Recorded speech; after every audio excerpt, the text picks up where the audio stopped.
Hi, my name is Iris, and this is something I wrote in my journal. Here at the monastery, I'm struggling with suffering, as I have been since the beginning of time. Sitting in this meditation room, after a lesson and before a meditation, I'm reflecting. When have I ever not been suffering, wanting more? In all aspects, never fulfilled. Sex. I always want more, always have a scheme. Desire lines my words and feelings. Drugs. Trying to drown my desire in what I know will only later enhance it. I give in to what I want. Getting high, getting drunk, having sex, juuling, smoking cigs, using social media. Having expectations for others and myself, my expectations not being met. How does one not have expectations? How does one not desire? Because although desire is a source of suffering, desire is the only thing I know can be fulfilled. Although it always starts again. I feel lost in my desire. It's a maze, and sometimes I reach a room that is gold, and I think I'm in heaven. But I go through the door to try to find the toilet, and a large black drooling dog is growling at me. When I run away, I'm in the maze again, lost, trees all around. They are beautiful trees, and trees older than the dinosaurs, and the leaves change color every corner I turn. I want to get out. I want someone to walk through the maze with me, but that's just another one of my desires. Another maze. A maze with a maze, and I am never not amazed at what comes next. But desire is now, and what comes next. I don't want to be the best, but if I am, then it's okay, because I want to not want, and I feel like I'm going to cry. I feel the urge to say for no reason at all, but the reason is that my current emotions have been expelled onto this page. I used to dream about love, of the tall, dark, mysterious kind. I had it all figured out. Did you say namaste to the camera? Namaste.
Yo, Chris, how has Nepal been treating you?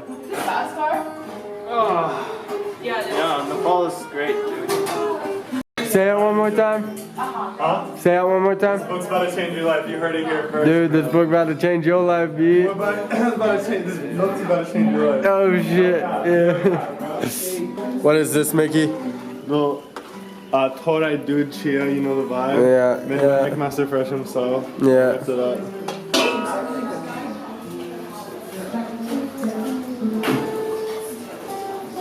How's your homestay going? It's sick. Can you give us some details? Make sure you speak up too. I put up a little net to block mosquitoes from getting in my room last night.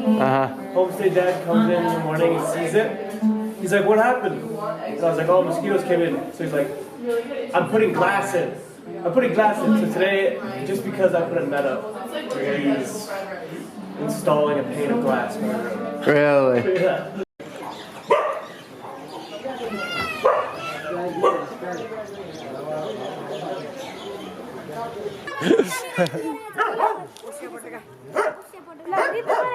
Bua!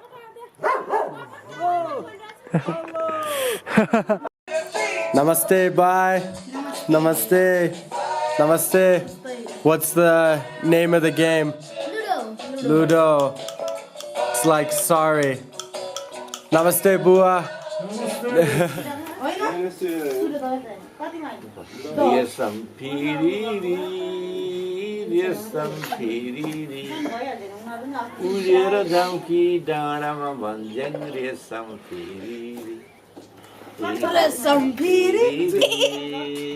Get it?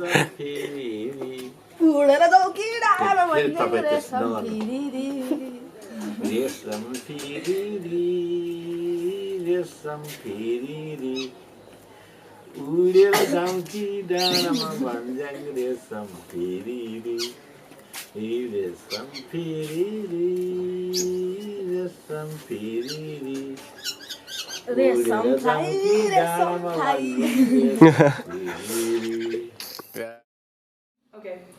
My name is Anne Claire Lynn, and this yak is called Searchers. The first thing we notice, the silence. Deep, like a shimmering well of black water who knows how old. The kind of silence that almost feels alive.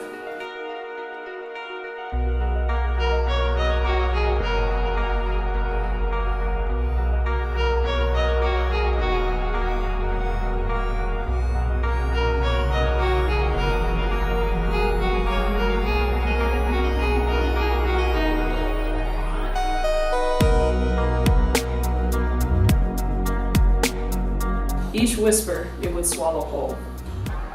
We sit on cold stone, legs crossed in some attempt at a meditative pose, feet bare against well-worn rock that hasn't touched sunlight for generations.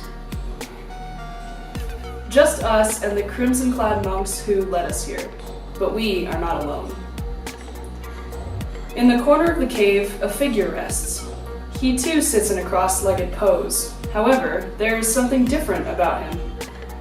His eyes, instead of darting around the room, are open and peaceful. His hands lie contentedly in his lap.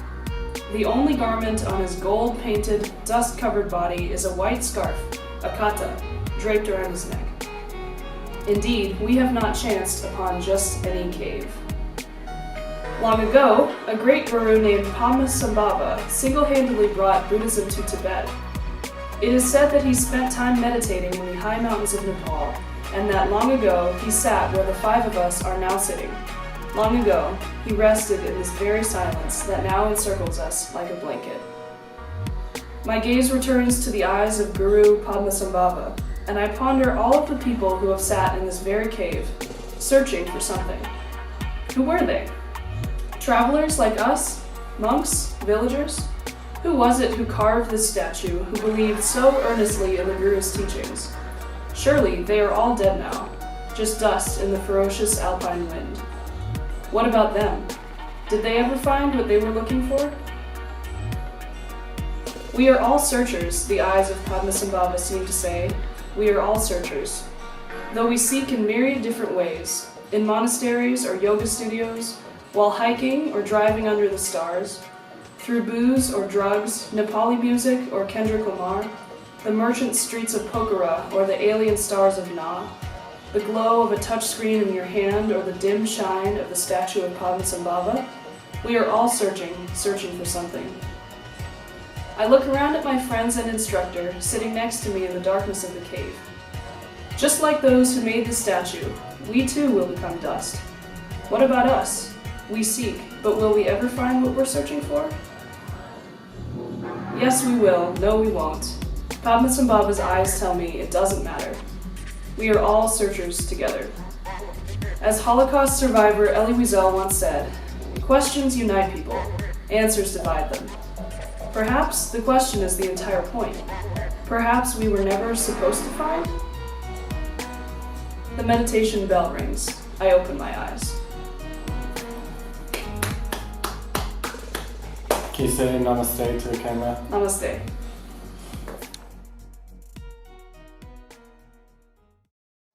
Yeah, you know, they like.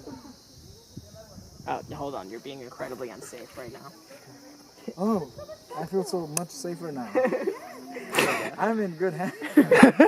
Sorry, you were saying? Sorry, you're being a little bit unsafe right now. Okay. I feel much safer now. There we go. Sorry, you were saying. Look at me, so cute, huh? Look how safe this guy is. Okay. You're not gonna say something. Leg mount. Here's what you gotta do. Here's what you gotta do. We climbed this mountain. What you gonna do? Let me give you directions. Nope, my turn. You're gonna go right to Broadway. You Broadway. go to the right. Broadway's just in front of Gavishenko. You hear me? You're gonna go down One the block Broadway. down.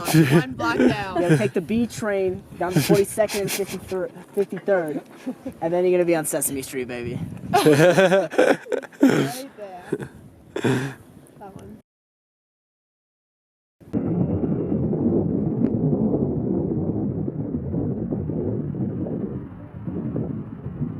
Is it a duck or a chicken? I don't know.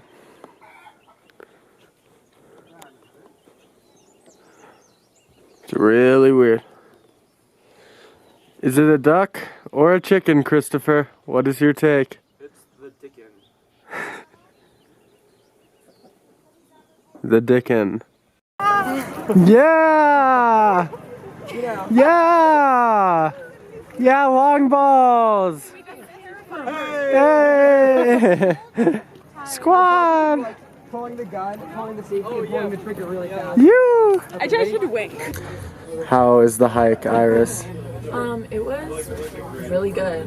I feel exhilarated. And I learned that potatoes have flowers. Oh, that's Can a we just young talk about Neymar. the potato famine really quickly?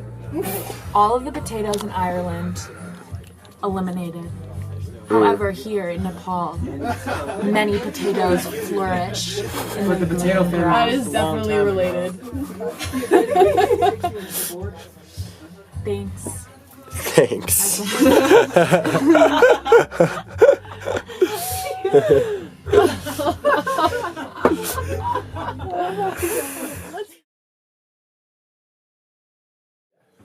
Hi, my name is Mickey, and this is something I wrote called Boundless Night. It begins with a quote. So, everything that you do is like this. It is just a small, brief happening. So, to surrender is to break this cycle of little happenings and to fall back into the vastness, into the boundlessness of what life is. It's not something that you do with this person or that person. It is something that you become. It's a quality.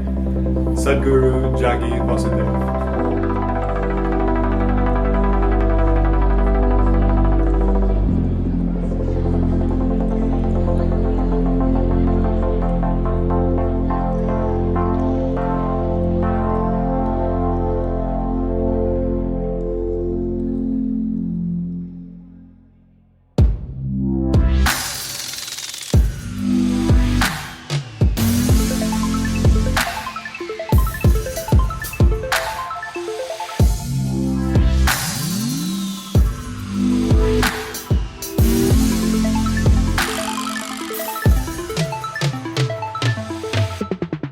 The room was pitch black. Not even a single bit of light found its way through the cracks in the wooden walls which surrounded my straw mat bed. Scurrying to find my headlamp, I made my way into the Nepali night in an attempt to find the charpi. After climbing down a wooden ladder and trying not to hit my head against a wonderfully low door frame, a breathtaking scene revealed itself to me. Scattered against a distant mountainside were glimmering lights of village houses, looking almost like a stellar constellation had descended into the hills. A warm, firm breeze tossed the leaves of banana trees and millet stalks, and the crescent moon illuminated the tops of 3 colossal Himalaya mountains.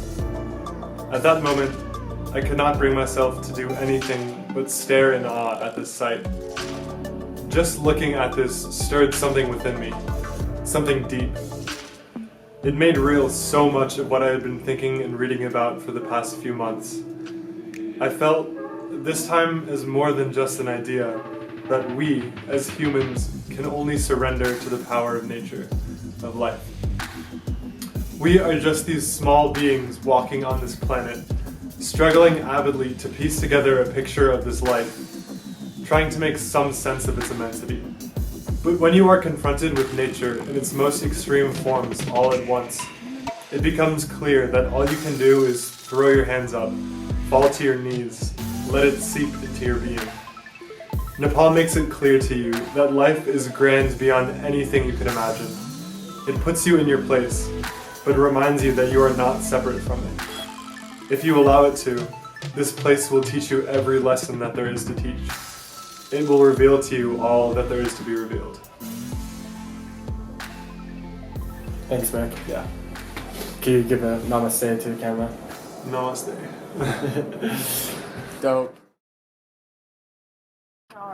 Oh, there must be at least one monk, I guess. There's a monk that comes around and does things. I am pretty sure that this is the ethnically Sherpa people. So I think Chetan might have a little word to share with everyone about a typical Sherpa village. But I wish I did. Oh, you got a lot of like little briars on you. What is it? The little briars, like. No, I don't know. Oh, I think it's a good. Oh.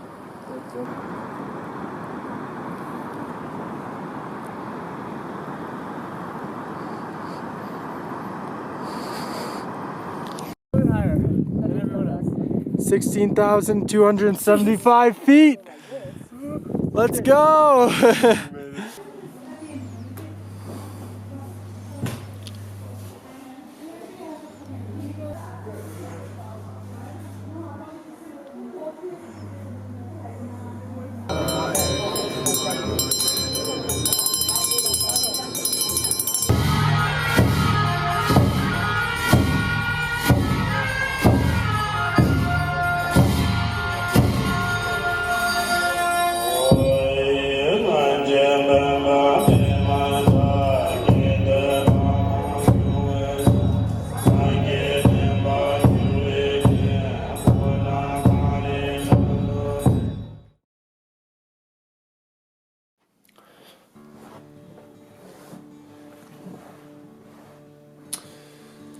Hello, my name is Shane, and this is a reflection I wrote about the trip. It's been 3 weeks since I've arrived home from Nepal, and it has been shocking. The idea how I view my home has been flipped on its head, and while I've been trying to reconcile that, I've been looking back on my trip. What did we do? What did I learn? How can I integrate what I learned into my life back home? What does this crazy experience mean? What is Nepal? These questions have been filling my head, but my search has been futile. To some extent, I hope you are also wondering at this moment, what is Nepal? Or at least wondering why the question was asked in the first place. Though this film aims to answer this question, even the best use of language and film would only provide a veiled answer. You see, Nepal is merely a vibration. A sound that just reverberated off your eardrum that generated some sort of perception of what that sound means to you. The word Nepal, or any language used to describe it, is completely missing the point of what it actually is. For example, if you take a glance at your hand right now, is there an objective point at where it becomes your arm? You can pick a spot based on the creases of your wrist, or maybe go further. We could study it like a scientist and come to a seemingly certain conclusion at where to discriminate between hand and arm. But through the process of describing our hand using language, we fail to recognize the hand for what it is.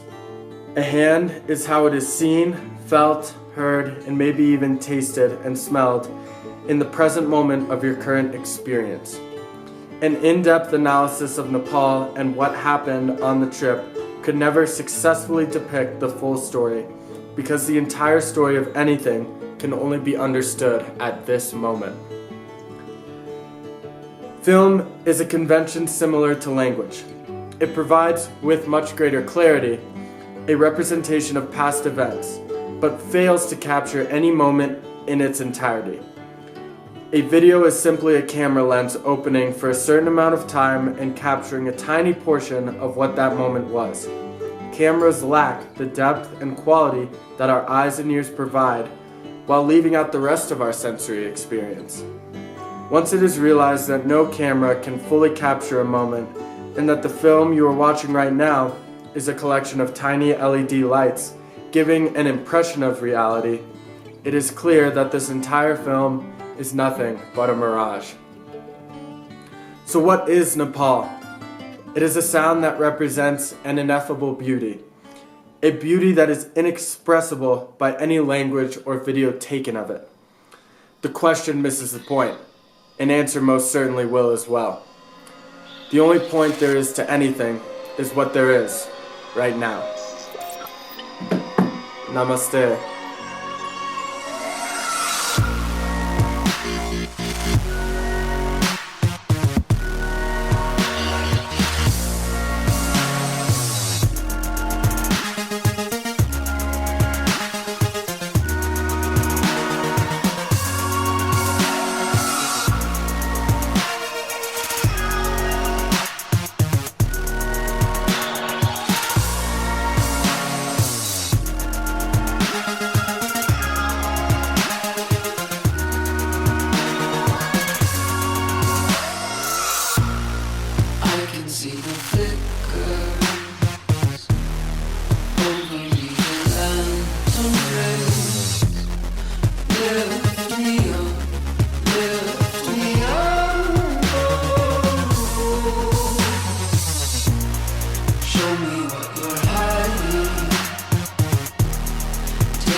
See the flickers over me, the lanterns raised.